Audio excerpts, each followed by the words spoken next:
요한복음은 계속해서 예수님이 누구인지 어떤 분인지를 계속 거듭거듭 강조하시고 반복하시고 하는 일들이 많습니다.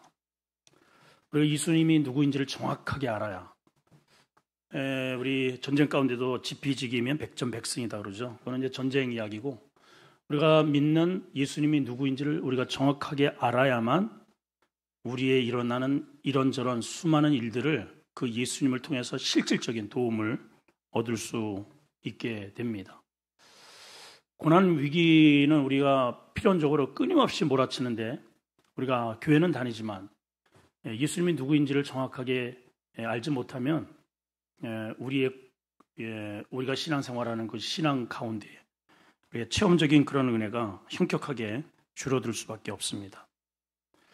오늘 말씀의 제목이 줄다리기입니다. 줄다리기, 서로 막 팽팽하게 잡아당기잖아요. 총을 팡 쏘면 으쌰 해가지고 조금이라도 힘이 있는 쪽으로 이렇게 기울게 되는데 오늘 본문에 보면 유대인들이 예수님과 줄다리기를 해요. 상대가 되겠어요, 여러분? 알면 얼마나 알고 배우면 얼마나 배웠고 자신들이 얼마나 종교적인 그러한 그동안의 기득권을 가지고 있으면 얼마나 있겠습니까? 근데 그 작은 유대인의 유전을 따라서 배우게 된 율법 또 자신들이 가지고 있는 영적인 기득권 특히 예루살렘을 중심으로 한 사내들은 회원이라고 하는 그런 직분을 가지고 예수님하고 밀당을 합니다. 끊임없이. 주님은 자신을 끊임없이 내가 누구라는 것을 계속해서 개진해 나가시는데 전혀 거기에 대해서 아멘하고 이렇게 딱 믿으면 될 거를 주님께 그냥 끌려가면 되는데 주님이 인도하시는 대로 목자이시는 끌려가면 되는데 잡아당겨요. 주님이 한번 이렇게 잡아당기면 자기들도 한번 잡아다녀요. 끊임없이 밀당을 합니다. 여러분 우리 신앙생활을 이런 식으로 하면 안 됩니다. 우리는 전폭적으로 주님께서 나를 이끌어 가실 때 그냥 내 줄을 놓고 주님께 끌려가시면 돼요. 근데 이게 말은 이제 쉬운데 이게 그렇게 쉽지가 않아요. 자, 오늘 말씀이 좀 딱딱해요. 그렇지만은 한 절 한 절. 오늘 특별히 제목을 붙이기보다 그동안에 이제 소제목을 제가 많이 붙여서 제목 설교를 그동안에 많이 했는데 오늘은 그 구절 속에 담겨 있는 내용들을 우리가 좀 알아야 할 필요가 있어서 말씀을 계속해서 이제 띄워놓고 여러분 성경을 보시면서 저의 설교를 듣도록 하겠습니다. 자, 우선 전 시간에는 이제 예수님의 형제들이 등장을 하죠. 예수님의 형제들조차도 예수님이 누구인지를 몰라요. 같은 뱃속에서 태어났지만 사실은 출생 신분이 다르죠. 주님은 성령으로 잉태하셨고 동생들은 실질적인 이제 인간적인 방법으로 태어난 육신의 형제들이기 때문에 알 리가 없죠. 자, 주님은 이 땅에 오신 목적이 잘 먹고 잘 살기 위한 목적이 전혀 아닙니다. 하나님께서 보내셨고 그리고 하나님의 뜻을 이루기 위해서 이 땅에 오신 겁니다. 그러니까 때가 되었을 때 이제는 주님은 형제들과 상관없이 당신이 이루셔야 할 그런 하나님의 사명을 감당하기 위해서 집을 떠나시죠.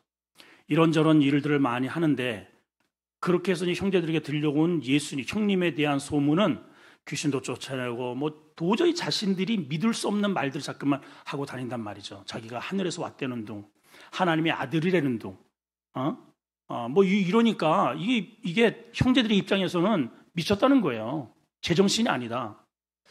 아무리 권면을 해도 듣지를 않으니까 지난 우리 시간에는 형제들이 이제 이런 좀 비아냥거리듯 그 형님 예수님에게 그런 제안을 하죠. 형이 진짜 하늘에서 왔다면 왜 이렇게 좁아 터지는 이러한 시골 촌구석에서 이렇게 여기서 있느냐? 기왕이면 저 도시로 나가라. 예루살렘으로 도시로 수도로 가서 기왕이면 거기에서 활동을 하면 인기도 더 올라갈 것이고 또 당신을 추종하는 세력들 더 많아질 것이고 그러면 쉽게 당신이 목적하고자 하는 일들을 이룰 수 있지 않겠느냐 이런 제안을 하죠. 근데 주님은 아직 내 때가 아니다 이런 말씀을 하십니다. 여러분 그 때라고 하는 것을 언제 한번 이 부분만 가지고 한번 제가 설교를 한번 드리고 싶은데, 때를 우리가 잘 분별하는 게 굉장히 중요해요. 때를 놓치면은 기회를 놓치는 거고요. 때를 기다리지 못하면 내가 앞장서서 일을 그르치게 되고요. 그리고 때를 잘 모르면은 조바심이 나고 신뢰를 하지 못하고, 그래서 때가 굉장히 중요해요. 때 따라합시다. 하나님의 때가 있다. 때가 있어요. 그 때를 우리가 믿음으로 기다리지를 못하면 조급하게 되고 일을 그르치게 되고 마음이 막 그냥 불신하게 되고 그런 일들이 굉장히 많이 있는 것이죠. 저의 경우만 보더라도 나이는 점점 들어가고 우리 교회에 오기 전에 주변 우리 동기들은 전부 다 이렇게 개척해서 뭐 교회들을 다 이루고 가고 진짜 허름한 곳이라도 진짜 뭐래도 이렇게 일을 좀 했으면 좋겠는데 또 늦깎이로 이제 신학을 했잖아요. 저보다 훨씬 10년 아래 그러한 동생뻘 동기들이 다 그러니까 이 친구들은 전부 자리를 잡고 있는데 저는 전혀 이 뭐 어디 그림자도 안 보인단 말이죠. 당연히 하나님은 저의 때가 있더라고요. 그렇잖아요. 저의 때를 하나님이 완벽하게 준비를 해놓으셨어요. 완벽하게. 지금 그 일을 제가 하고 있잖아요. 하나님의 때가 있는데 그 때를 제가 기다리지 못하니까 잠깐만 여기 찝쩍 저기 찝쩍 이 사람 물어보고 저 사람 물어보고 그게 또 결렬되면 막 속이 뒤틀려가지고 막 그냥 뒹굴고 저도 그랬어요. 뒤를 돌아보니까 참 내 믿음이 종재기만 했구나. 근데 그런 과정들을 통해서 사실은 깨닫게 되는 것이죠. 다윗 같은 경우에도 너 왕이야? 다음 왕이야? 다윗이 만약에 하나님의 때를 기다리지 못했더라면 자기가 나가서 사울을 목을 베버렸겠죠. 근데 어린 나이에 다윗이 정말 잘하는 것이 하나님의 때를 철저히 지켰다는 것입니다. 하나님의 때를. 그러니까 경고망동하지 않은 것이죠. 자, 오늘은 이제 형제들이 먼저 명절에 올라가고 그리고 안 올라간다 하시고 나중에 또 주님은 그리고 이제 그 뒤로 은밀하게 올라가셔서 자기를 나타내지 않으시면서 활동을 하신다 하는 것이 본문의 출발점입니다. 자, 10절을 다시 한번 보시면 형제들이 명절에 올라간 후에 주님은 늦게 올라가셔요. 그 뒤로 올라가셔서 은밀하게 활동을 하십니다.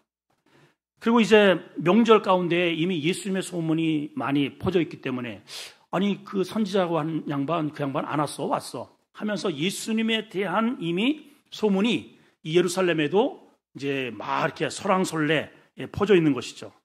그래서 어떤 사람들이 여기 수군거린다고 하는 것은 예수님에 대한 그런 확신이 없는 거죠. 그러니까 수군거리게 되어 있어요. 우리 교회에는 수군거림이 있어서는 안 됩니다. 여기저기 모여가지고 수군. 이거는 확신이 없는 거예요. 그거는 별로 좋은 일이 아닙니다. 이 유대인들도 예수님에 대한 확신이 없으니까 모였다 하면 수군되는 거예요. 어떤 사람은 그 사람 좋은 사람이야. 어떤 사람은 에이 여기 본문에 그대로 나왔잖아. 사람들을 미혹하는 귀신 들린 사람이야. 자, 그러니까 보세요. 이런 환경에서 확실하게 예수 그리스도에 대한 신앙이 확실치 않으면 어느 쪽으로 치우칠 확률이 많겠어요? 군중들에 의해서 편향에 있는 거기 더군다나 특별히 그 가운데서는 좀 배웠다는 사람, 그런 랍비, 그리고 좀 계급이 좀 높다고 하는 그러한 존재, 그 말에 끌려가게 되어 있어요.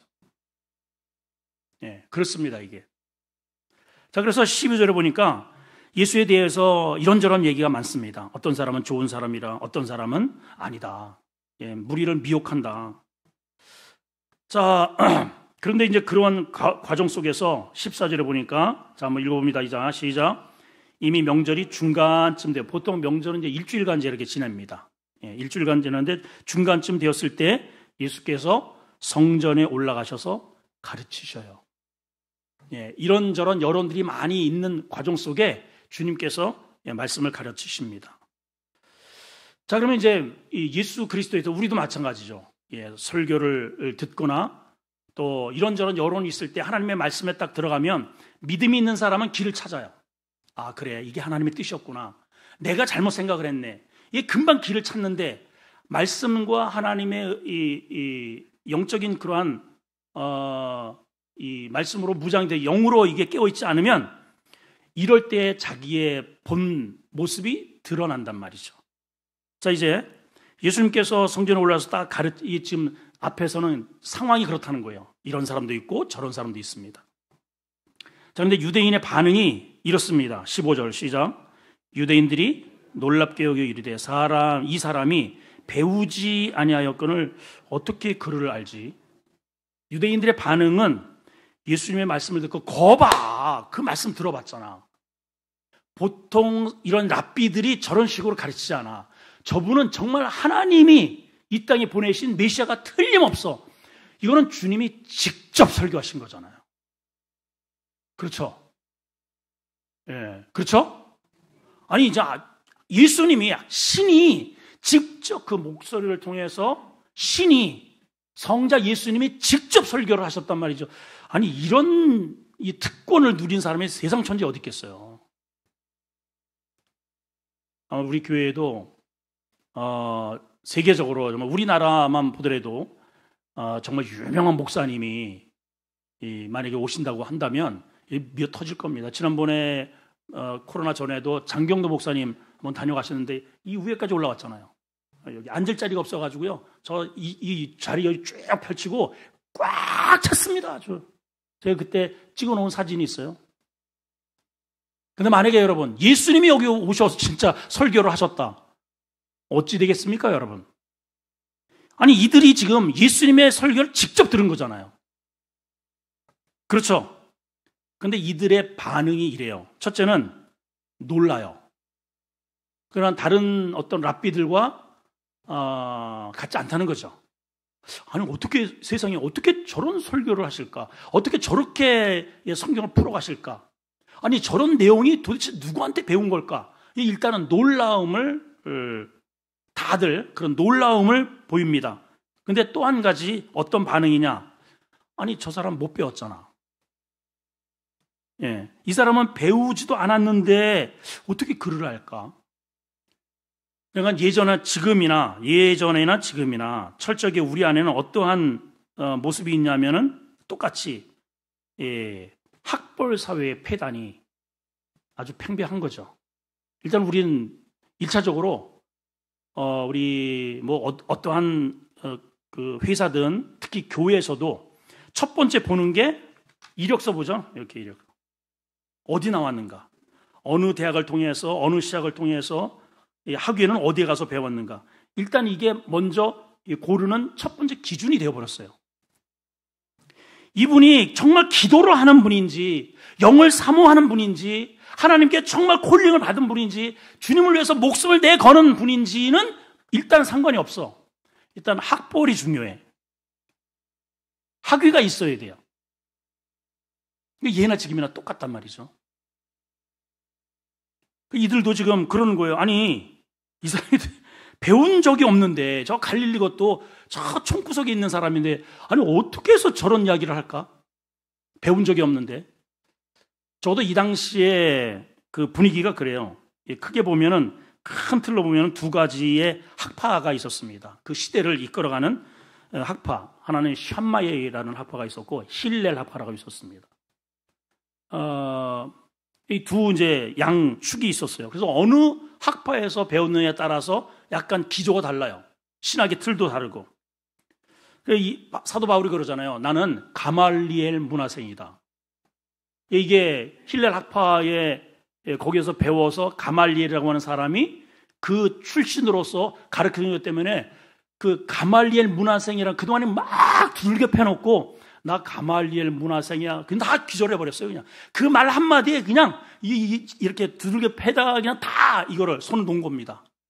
학벌에 그냥 나가 떨어진 거죠. 그러니까 예나 지금이나 어수룩하더라도 전에 저희 누님이 사실 굉장히 머리가 우리 집에서 제일 머리가 똑똑한 분이 누님이에요. 근데 이제 그 당시에는 정말 그 먹을 게 없고 가난했으니까 초등학교밖에 못 나왔어요. 이제 그 초등학교 때 그 얘기를 들어보면 이제 양평에 이제 이 면소재지니까 주산 이렇게 대회를 나간대요. 그럼 이제 주사를 막 이렇게 놓아가지고 선생님이 막 불러. 그러면 이 옆에 친구들이 막 저거 막 해. 누나는 이걸 안 놓고 그냥 암산으로 그냥 답을 맞췄다고 그러더라고요. 머리가 그렇게 좋은데 초등학교밖에 가르치질 못했어요. 그거에 대한 부모님이 아주 끊임없이 참 미안한 마음을 금치를 못해요. 자, 그러다가 이제 그 뒤에 이제 형님도 그렇고 누나도 그렇고 서울에 올라가가지고 생활을 하면서 동사무에 가서 보니까 그 당시에는 전부 다 한문입니다. 예, 그때만 하더라도 전부 다 한문. 그러니까 이제 이 행색도 이 시골에서 올라온 것 같은 그런 여자고 좀 촌스럽고 그렇잖아요. 예, 옷도 그렇게 뭐 화려하게 입은 것도 아니고. 그러니까 이 직원이 동사무소에 있는 그 직원이 자기 이제 누나를 이렇게 바라보면서 무시하는 듯한 그런 게 편적이 있잖아요. 아주 무시하고 이 과연 쓸까 하는 식으로 이거를 휙 이렇게 집어 던져준 거죠. 근데 누나가 독학을 해가지고요 한자도 잘합니다. 그래가지고 일필시화에 그걸 전부 다 써서 이렇게 쓱 밀어. 그때부터는 자세가 달라지더래요. 그때부터 공손해지고 어이구 그러셨냐고 그냥 뭐 자기 시키지도 않은 거 차도 갖다 드리고. 동사무소 찍었나 봐요. 이 외모로 판단하는 시대라는 거죠. 사람은 외모로, 학벌로, 모양으로. 근데 주님은 그걸로 보지 않아요. 사람들은 전부 예수님을 그것으로 판단하는 거예요. 당신 어디 출신이냐? 배운 적 있느냐? 그래서 못 믿겠다는 거예요. 아니 배운 적도 없는데 당신의 말은 좀 그럴듯한데 당신 배운 적이 없잖아. 참 기가 막힐 노릇 아닙니까? 그 주님이 이렇게 반응을 하십니다. 16절 시작. 예수께서 대답하십니다. 이르시되 내 교훈은 내 것이 아니요 나를 보내신 이의 것이다. 야, 예수님도 신이시잖아요. 본인이 신이에요. 그런데 주님은 철저하게 아버지의 뜻을 따라서 여기에 보냄을 받았기 때문에 그 아버지의 뜻을 이루기 위해 철저히 자기를 낮추십니다. 그리고 말씀하시는 거예요. 내 교훈은 내 것이 아니고 아버지께서 내게 주입한 메시지를 나는 전하는 것이다. 자, 여러분 한번 보세요. 주님이 왜 본인 자신이 신이잖아요. 하나님의 아들로서의 신분으로 이 땅에 오셨는데 왜 굳이 사람들에게 이런 구차한 것들을 잠깐만 설명을 하실까? 왜 그럴까요, 여러분? 인간의 몸으로 오셨다는 거예요. 똑같이. 여러분들 똑같습니다. 제가 신으로 보이나요? 인간 오지랉이죠. 인간. 사람이에요. 자, 그래서 여러분들이 설교를 들을 때 일단은 사람의 말로 첫째는 듣습니다. 그리고 거기에서 내가 들을 것을 골라요. 그리고 나에게 해당되지 않거나 부담되는 것은 절제해버립니다. 잘라버립니다. 예수님이 똑같은 거예요.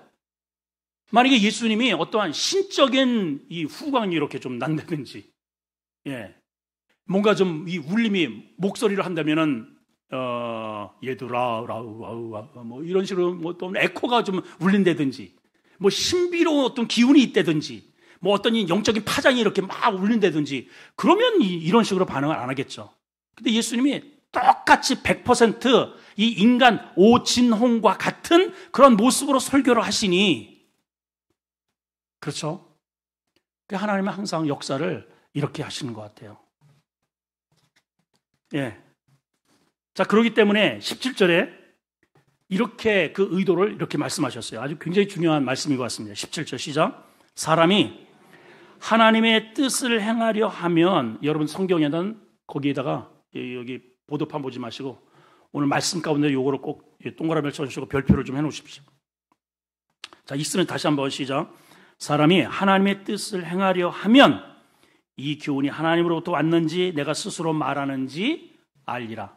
자, 주어는 사람이, 그 다음에 이것을 이끌어가는 핵심 주 문장은 알리라 이겁니다. 따라합시다. 사람이 알리라. 이거예요. 그 가운데 수식어가 붙어 있습니다. 어떤 수식어인가? 자, 교훈이 하나, 이게 예수님이 말씀하시는 것이 이 설교가 자의적인 이야기냐, 자의적인 이야기냐, 정말 성경의 이야기고 하나님의 말씀이냐는 무엇으로 아느냐? 지식으로 갑록을방 옳고 그름을 따져서 알 수 있는 게 아니고 행하고자 하는 의도가 있는 자는 안다는 거예요. 지금 이해가 되세요? 우리 한국 우리 성도들의 이 성경적 지식도가요 굉장히 높습니다. 굉장히 높아요. 그리고 또 이제 얘기를 들어보면 담임 목사의 설교도 듣지만은 또 우리 좀 인터넷이 얼마나 발달이 되어 있습니까? 또 그 유명한 그런 분들을 얼마든지 인터넷 들어가면 이렇게 들을 수 있어요. 그러니까 이런 설교 저런 설교 또 특별히 성경 통독하고 뭐 이런 성경 공부하는 그런 여러 가지 시스템들이 있기 때문에 그 수준이 굉장히 높아요. 그러니까 설교 이렇게 딱 들어보면 이게 설교가 이게 제대로 된 설교인지 아닌지 이게 금방금방 이게 캐치를 해냅니다. 과거에 진짜 저 어렸을 때만 하더라도 성경도 별로 그렇게 읽지도 않았지만은 목사님의 말씀이 엉터리 방터리로 해도 그냥 그게 다 하나님 말씀으로 믿었어요. 근데 희한하게 성령의 역사는 지금 이렇게 성경을 다 대학 나오시고 전부 뭐 성경 몇 독씩 하시고 성경 공부를 하시고 인터넷 설교 듣고 그냥 꽉 차 있는 지금보다 과거에 그렇게 성경도 별로 알지도 못하고 엉터리 방터리로 해석을 하는 그때의 성령의 역사가 훨씬 더 일어났어요. 여러분 기억하시죠? 왜 그럴까요, 여러분? 딱 이겁니다. 이 주님의 말씀이 그대로 적중하는 거예요. 그때는 행하고자 교회 다니는 거예요. 그냥 살려고 가는 거예요. 그냥 살려고. 믿음으로 살려고 교회 가는 거예요. 지금은 궁금한 거예요, 그냥. 지식이. 저 목사님 설교 잘하시네. 여긴 드릴 게 없다. 내 삶에는 적용이 안 돼요. 머리만 커지는 거예요, 머리만. 이 당시에도 이 똑같은 거예요, 이 사람들. 끊임없이 더군다나 헬라 문화 가운 속에서 새로운 정보가 있는가, 새로운 깨달음이 있는가, 우르르 이렇게 힐렐 학파로 갔다가 산마이 학파로 갔다가 가말리엘로 갔다가 이라베에 갔다가 저라베에 갔다가 예수님도 그 중에 하나인 거죠. 근데 듣기에 놀라우면서 하나님의 아들이라고 하니까 에이 학벌도 없는 주제에 무슨 왜 그렇게 됐어요? 행함은 없고 궁금증만 풀어가려고 하는 거 자꾸만. 여러분 우리 분명히 아셔야 됩니다.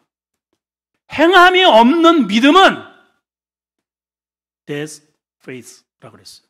죽은 믿음이에요. 죽은 믿음. 아무 쓸모가 없어요, 여러분. 오늘 주님이 여기에 대해 일침을 가하시는 거예요. 사람이 알리라. 뭘 안다는 거예요? 내가 전하는 교훈이 하늘에서 온 것인지 내가 자의로 누구한테 배워서 말을 하는 것인지 참인지 진리는 어느 때 하느냐? 이 말씀을 붙들고 삶으로 뛰어들 때의 역사가 일어난다는 거죠. 머리를 아무리 굴려봐야, 옳고 그름 아무리 연구해봐야 거기에 답이 없어요. 내가 삶으로 하나님 앞에 그 말씀에 나를 던질 때에 역사가 일어난다. 그겁니다, 여러분. 그렇죠? 그러면서 말씀하셔요. 18절 시작. 스스로 말하는 자는 자기 영광을 구하지만 보내신 이의 영광을 구하는 자는 참되니 그 속에 뭐가 없다? 불의가 없다. 불이라는 게 뭐냐? 자기를 확장시키는 거예요. 불이라는 것은 자기를 드러내는 겁니다. 자기를 드러내는 욕망. 그러니까 사람들은 그래서 앞에 그런 거예요. 스스로 말하는 자는 누구와 함께 배워서 말하는 자들은 결국은 자기 이름을 내고자 하는 거다. 그러나 나는 내 이름을 내려고 이 땅에 온 게 아니야. 나는 오직 아버지의 뜻을 이루기 위해서 내 안에는 내 메시지는 그래서 불의가 없어. 이렇게 말씀을 하시는 것이죠. 이사야서 50장 4절에 이사야 선지자는 이런 말을 해놨습니다. 한번 띄워주시고 한번 읽겠습니다. 시작. 주 여호와께서 학자들의 혀를 내게 주사. 읽으세요. 시작. 주 여호와께서 학자들의 혀를 내게 주사 나로 곤고한 자를 말로 어떻게 도와줄 줄 알게 하시고 아침마다 깨우치되 나의 귀에 깨우치사 학자들 같이 알아듣게 하신다. 여러분, 말씀은 알아먹어야 돼요. 근데 이게 내 지혜와 내 머리로 아는 게 아닙니다. 하나님께서 아침마다 나에게 깨달음을 주시고 내 귀에 들려질 수 있는 영적 귀를 열어주셨기 때문에 가능하다는 거죠. 이게 주님과 저 랍비들과의 차이점이에요. 그래서 우리 이 말씀에 대한 명제를 여러분들에게 소개를 한다면, 삶으로 번역되지 않는 지식은 교만이라는 거죠. 교만. 예. 랍비들은 수없는 새로운 메시지를 끊임없이 쏟아냅니다. 그런데 삶의 증언이 없어요. 삶의 증언이 없다는 거예요. 대제사장이나 바리새인들이나 사두개인들이나 삶의 내용이 없어요. 삶의. 그래서 너희가 그렇게 가르치는 그 결과물이 뭐니? 없어요. 이거는 없어요. 그러나 예수님은 본인 자신이 말씀으로 삶으로 연결을 시키시잖아요. 그렇죠? 낮은 자를 찾아가시고 귀신을 쫓아내시고 병든 자를 찾아가시고 먼저 발을 씻기시고, 주님의 삶 자체가 그냥 복음이에요. 그냥. 그렇게 하셨어요. 자, 19절 20절을 보겠습니다. 시작. 모세가 너희에게 율법을 주지 아니하였느냐? 너희 중에 율법을 지키는 자가 없도다. 너희가 어찌하여 나를 죽이려 하느냐? 자, 여기 보시면 기가 막힐 말씀을 하셔요. 모세가 너희에게 율법을 주었다. 주지 아니하였느냐? 이게 맞는 말이죠. 그런데 너희 중에 율법을 지키는 자가 하나도 없다. 주님이 그러셨어요. 자, 이 말을 듣는 유대인들이 반응이 어떨까요? 아멘 그랬을까요?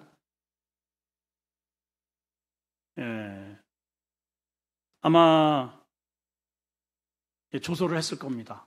왜냐하면 유대인들만큼 열심히 율법을 지킨 사람이 없거든요. 유대인들. 아마 철저합니다. 여러 차례 말씀드리지만은 이 안식일날, 지금도 안식일날 보면은 불도 안 켠다 그러잖아요. 냉장고 이렇게 문을, 우리 이무목 교수라고 이스라엘에 가서 4년 동안 공부를 하고 또 학위 받으러 또 2년 동안 갔다가 총신이 우리 이제 성경 지리를 가르치고 그 유대인 사회에 대한 본인이 겪은 이야기를 해주는데, 안식일날 자기를 부르더래요. 제 친구가. 갔더니 말도 안 해. 그 고갯줄을 이렇게 자꾸만 이렇게 하더래요. 이렇게 하길래 쳐다봤더니 그걸 이렇게 하라고. 그럼 뭘 어쩌라고 그랬더니 냉장고 문이 요만큼 열려 있는데 그걸 이렇게 눌러달라는 거예요. 야, 깜짝 놀랐어요. 아주 깜짝 놀랐대. 그게 일이야. 이렇게 누르는 것도 일로 생각해서 이방인을 데려다가 그거 이렇게 눌러달라고.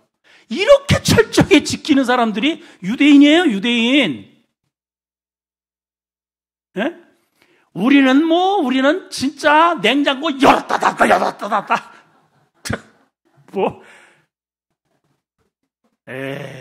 그냥 그들을 볼 때 우리는요, 저것들이 무슨 천국에 간다고 진짜 하마가 하품한다고 그럴 거야 아마. 근데 예수님이 그렇게 철저히 지키는 유대인들에게 너희가 율법을 지키는 자가 하나도 없다고 하니까 이 사람들이 이 말을 믿겠습니까? 그러니까 이제 이들이 반응이 뭐냐면은, 이제 보니까 당신 귀신 들렸구만, 이렇게 된 거죠. 자, 그러면 예수님이 그렇게 철저하게 이 율법을 본인들은 지킨다고 지켰는데 왜 율법을 지키는 자가 하나도 없다라고 이렇게 결론을 내리셨을까요? 문자적으로는 지켰다는 거죠. 문자적으로. 예를 들면 살인하지 말라. 문자적으로, 실질적으로 사람을 이렇게 찔러 죽이고자 하는 그러한 일들은 안 하는 겁니다. 간음하지 말라. 실질적으로 다른 여자를 빼앗아서 어떠한 성적인 그러한 일들은 안 하는 겁니다. 도둑질은 실질적으로 다른 사람의 것은 빼앗지 않는 겁니다. 자, 그런데 주님은 그러한 문자적인 조문에 관련된 말이 아니고, 이 율법은 마음이거든요. 마음. 하나님을 경외하는 마음으로, 예를 들어서 살인이라고 하는 것은 주님이 이런 말씀을 하셨어요. 마태복음 5장 21절 22절에 보면, 자, 한번 띄워주시고 봅시다. 시작. 옛사람에게 말한 바 살인하지 말라. 자, 띄워주세요. 마태복음 5장 21절. 네. 자, 시작. 옛사람에게 말한 바 살인하지 말라. 누구든지 살인하면 심판을 받게 되리라 하였다는 것을 너희가, 이게 율법이에요. 들었지? 이게 율법입니다. 그래서 너희가 들었으나 나는 너희에게 이르노니, 계속 시작. 형제에게 노하는 자. 자, 형제에게 노한다는 게 뭐예요? 분노를 한다는 거잖아요. 분노. 그게 살인으로 보는 거예요. 마음에, 형제에게 분노의 마음이 이미 칼로 찔러 죽이는 것과 셈이라는 거죠. 이들은 전혀 이거를 의식조차도 못해요. 예, 심판을 받게 되고, 형제에 대해 라가, 이 미련한 놈, 라가, 미련하다, 이렇게 하는 공에 잡히고, 미련한 놈, 지옥불에 들어가고, 기절초포랑할 일이죠. 주님이 율법을 전부 이런 식으로 재해석을 하시는 거예요. 도둑질도 마찬가지고 간음도 마찬가지고. 근데 이들은 율법을 조문, 문자, 틀로만 들고 있는 거죠. 그래서 주님이 그 진위를 말씀을 하시니까 예수님에게 귀신 들렸다고 이렇게 몰아세웁니다. 왜냐하면 그래야 자기들이 지금까지 지켜왔던 자기들의 의가 정당화되기 때문에 그래요. 예수님이 자기를 정죄하잖아요. 자, 이제 신앙은 딱 이렇습니다. 이제 새로운 신자들은, 새로운 신자이기 마음이 백지와 같기 때문에 사실은 교회에서 가르치는 대로, 그래서 신천지든 어디든 이렇게 처음에 불교든 어디든 처음에 이게 빠지게 되면은 그 교리를 그대로 100% 받아들일 수밖에 없어요. 왜냐하면 백지니까. 근데 이 유대인들처럼 이미 정보가 꽉 차 있어요. 무엇인가. 그렇죠? 뭐 침례교든 감리교든 뭐 성결교든 이렇게 오랫동안 어느 한 교회에서 어느 교리나 그런 말씀으로 이미 채워져 있잖아요. 그래서 어느 정도의 그런 믿음이 형성이 되어 있는 상태에서 바른 그런 하나님의 이제 그동안의 그런 틀이 이렇게 세워진 상태에서 진짜 새로운 하나님의 바른 진리의 말씀을 이렇게 하나님께서 내게 주실 때 그러한 나의 자아를 깨기가 굉장히 힘듭니다. 내가 잘못되었다, 내가 신앙이 잘못되었구나 라는 것을 인정하기가 굉장히 어려워요. 왜냐하면 이미 건축이 완전히 되어 있기 때문에.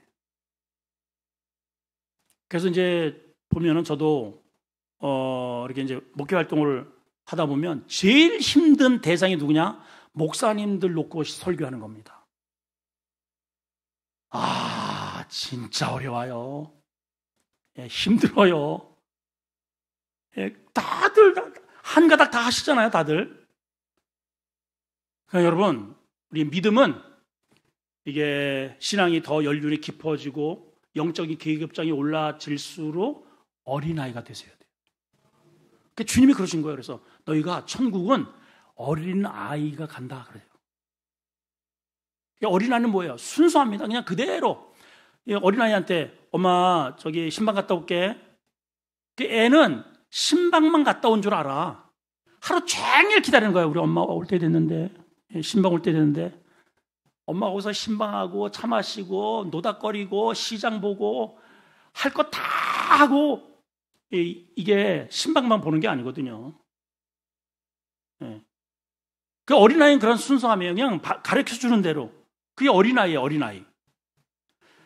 우리가 하나님의 예배를 드릴 때는 항상 우리의 마음을 정말 이렇게 싹 비우고, 오늘도 하나님께서 내게 주실 생수를 받아들이는 마음으로 드리셔야 고이는 게 있어요. 내 것을 꽉 차 있는 것을 그대로 놔두고, 이게 그렇게 되면 유대인들처럼 판단만 하고 다 흘려 보내버립니다. 이게.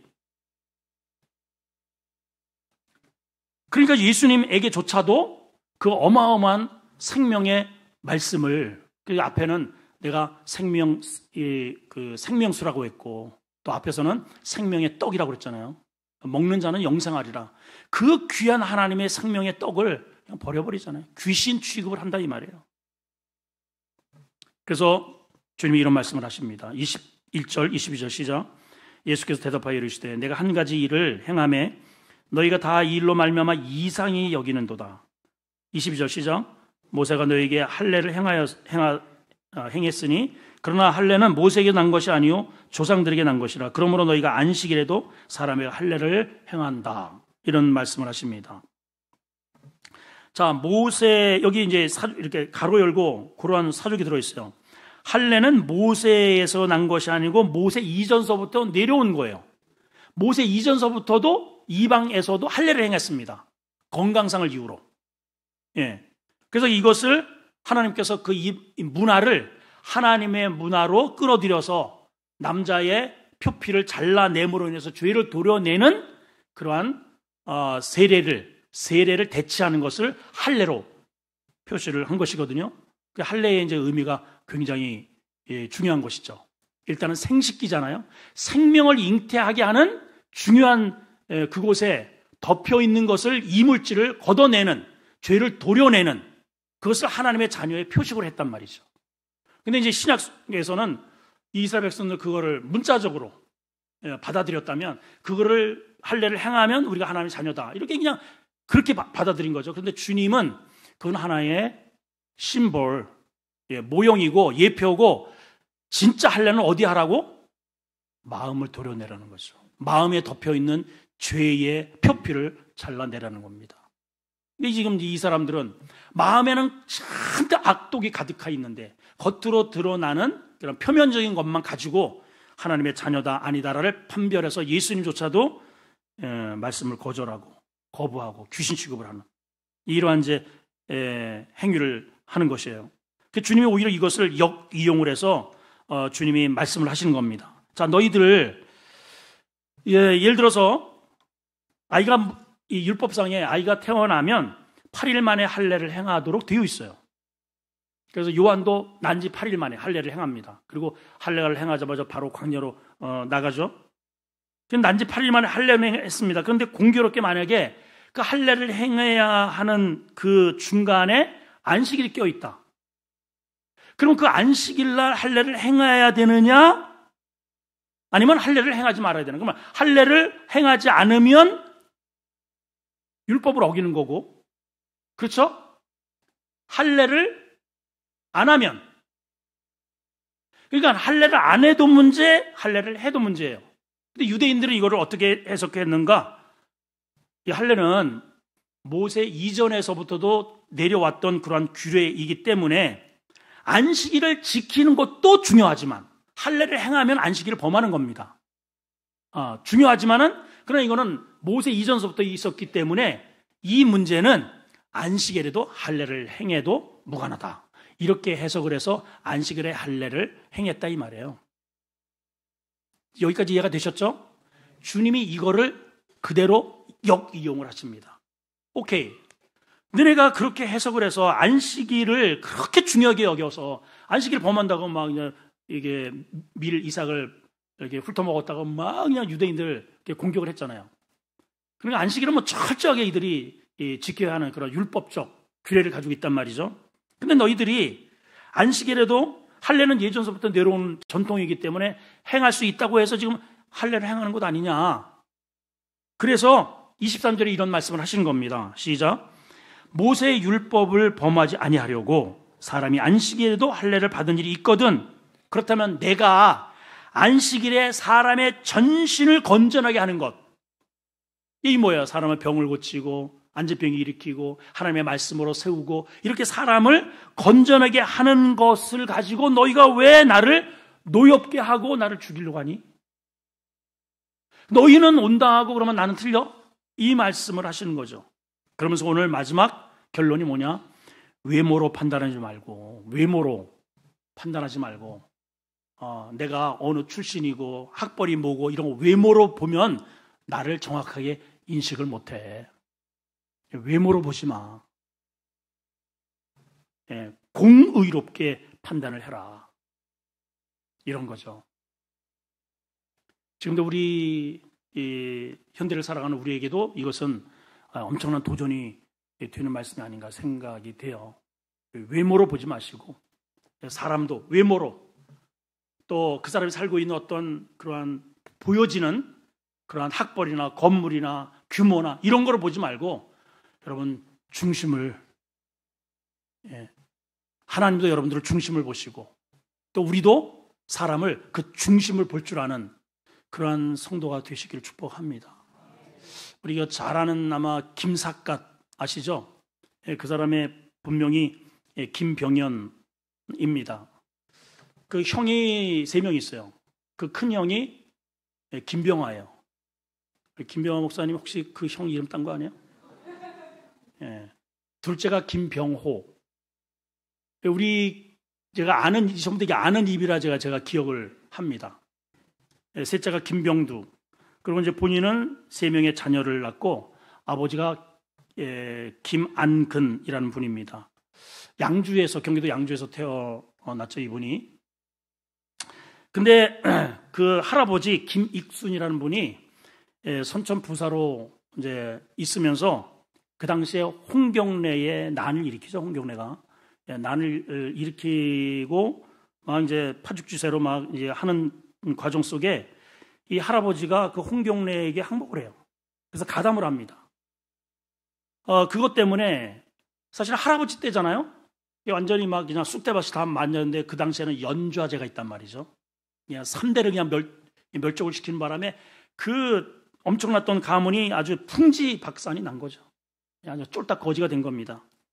결국은 이제 이 김병헌은 형과 함께 황해도 곡산이라는 곳에 가서 잠시 이제 피신을 하고 거기서 그냥 그렇게 또 이제 공부를 좋아하니까는 끊임없이 글은 이제 공부를 많이 하는데 그 이후에 사면을 받아요. 그리고 이제 과거를 보러 갑니다. 근데 의제를 딱 보니까는 자기가 만만한단 말이에요. 다 알고 있는 내용이고. 그래서 이제 글을 잘 쓰죠. 근데 급제를 했습니다. 근데 이후에 그 의제가 뭐냐면 자기 할아버지에 관련된 내용이에요, 그게. 그러니까 할아버지를 신랄하게 비판을 한 거죠. 조상을. 그 천하에 못 쓸 사람이 말이지, 뭐 어쩌고저쩌고, 이제 오늘날 보면 그런 거예요. 그 홍경래의 난에 가담을 해가지고 한 것에 대해서 아주 신랄하게 비판을 해서 급제를 했단 말이죠. 본인이 그거를 알고 내가 조상을 욕배웠구나.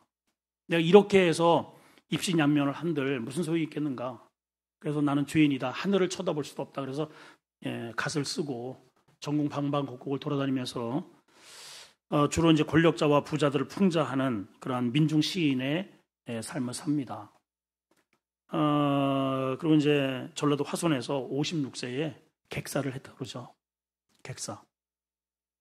근데 이제 그분이 남긴 많은 이제 시들이 굉장히 풍자가 되고 또 유명하고, 저도 이제 그 책들을 다 읽어봤습니다. 굉장히 재미난 시들도 많이 있고 하는데, 제가 이제 굳이 이 말씀을 왜 드리냐면, 이분이 늘 다니면서 지팡이 하나 이렇게 죽장에 삭가쓰고 죽장 대나무 이거 막대기 하나 들고 삭가 쓰고 초라하게 집세기 하나 신고, 얼마나 초라해요.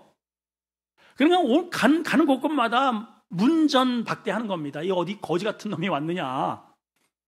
근데 이제 이분이 이거 그런데 집에 들어가가지고 붓이나 하나 주셔. 쫓겨갈 때 쫓겨가더라도 내가 부적이나 하나, 그 당시에는 이제 하나 써드리다 해가지고 딱 집을 전부 다 즉흥십니다. 일필쥐야 막 그냥 두 눈이 막 그냥 둥그레지잖아요. 아니 이분이 도대체 누구냐. 그리고 어딜 가도 다 사람들이 무엇으로 판단하느냐? 외모로 판단을 하는 거예요.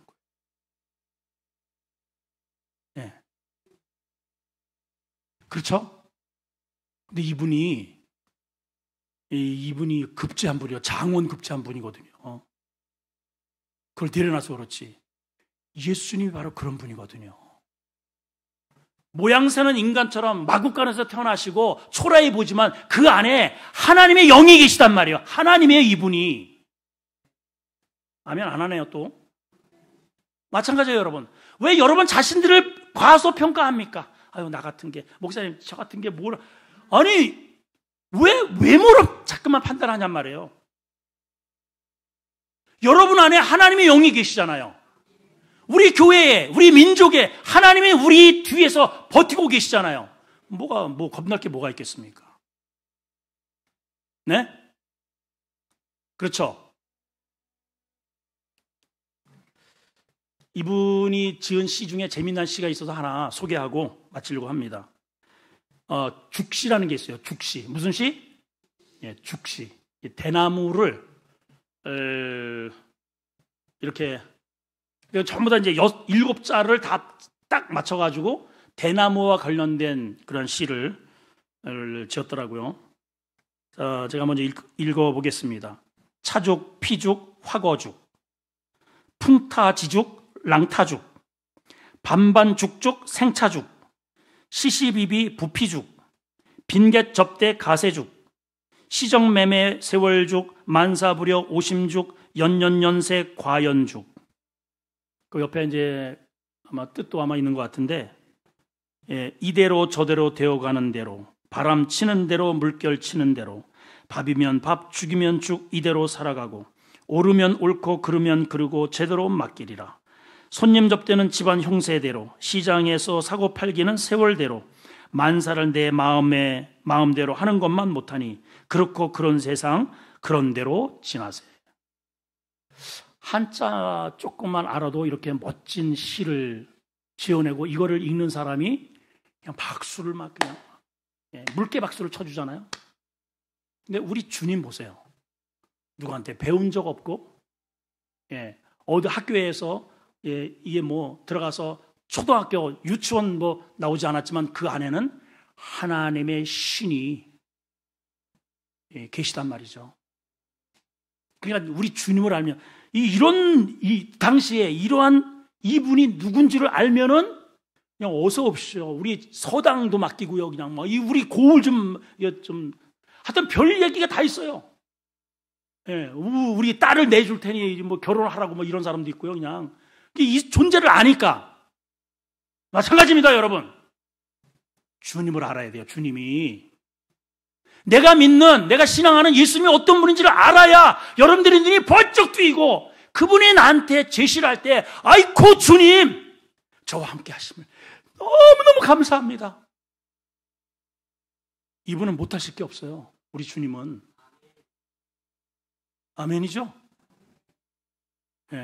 그래서 우리 주님을 조금 닮아가는 척만 해도요, 다윗과 같은 기가 막힌 시를 짓고요, 모세와 같은 리더십을 발휘하고요, 태양을 멈춰버리고요, 홍해를 가르고요, 여리고 성을 무너뜨리고요, 주님을 알면 그 힘을 빌어서 인생의 행로를 연단 말이죠, 여러분. 우리 예수님이 그런 분이에요. 그런 분입니다, 여러분. 예수 그리스도를 정확하게 아십시오. 외모로 판단하지 마시고, 여러분 스스로도 외모로 판단하지 마시고, 아, 내가 그분의 제자이고 하나님의 아들이로구나, 우리가. 이 사실만 정확하게 정립이 되면 걱정할 게 없습니다.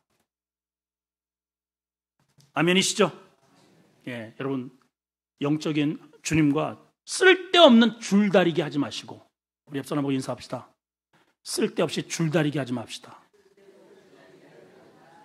주님이 부르면요, 냉큼냉큼 오세요, 여러분. 뭘 고민할 게 뭐 있어요? 아, 목사님, 저 기도 좀 해볼게요. 참. 뭘 기도해, 뭘 기도 안 되는 거야, 도대체가. 웃기고 있어, 진짜. 그냥 주님이 그냥 이렇게 조금 채려면 그냥 딸려가세요, 그냥. 아멘 또 안 한다. 아멘 또 안 해. 그런 은혜가 있기를 축원합니다. 여러분, 밀당하다가 여기까지 왔잖아요. 밀당하다가. 언제까지 밀당만 할 겁니까? 그냥 주님께 끌려가시는 게 은혜입니다.